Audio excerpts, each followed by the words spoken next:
Teman-teman pernah membayangkan bagaimana Singapura? Singapura itu kalau kita pagri nggak bisa keluar masuk, dia bisa bertahan 6 bulan.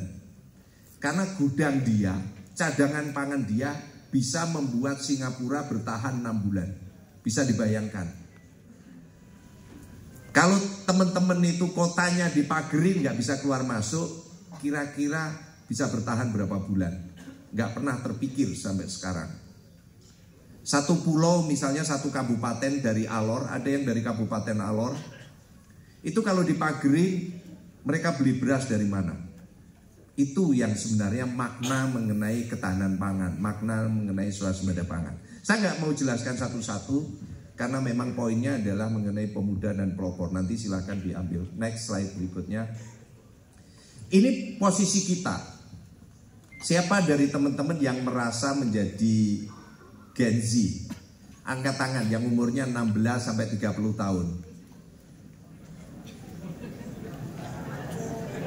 Saya lihat ada yang ngaku-ngaku deh. Saya lihat ada yang ngaku-ngaku. Gitu kan. Pak Anto rambutnya udah putih tapi ngacung jadi Gen Z. Jadi ada yang ngaku-ngaku. Ini peta kita. Jadi kalau kita lihat, sebenarnya begini, kita lihat. Saya itu termasuk Gen X, generasi X. Bu Aisyah, Pak Imam, Bu Ekat, itu generasi X. Bu Aisyah pengennya jadi baby boomer. Saya sampaikan kepada teman-teman. Ada peta yang menarik. Ketua-ketua partai, mereka rata-rata di baby boomer. Itu ketua partai. Enggak, saya tunjukkan.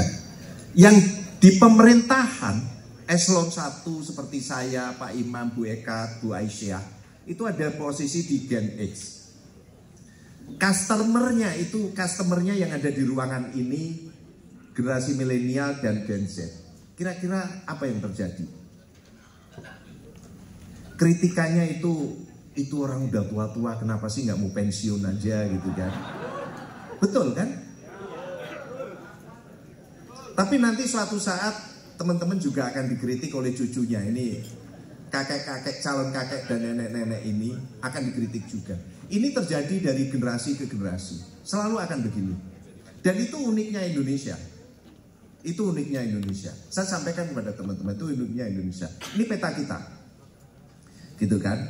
Jadi ternyata laki-laki lebih banyak dari perempuan. Jadi kalau misalnya ada perempuan tidak mampu mendapatkan laki-laki, saya agak khawatir.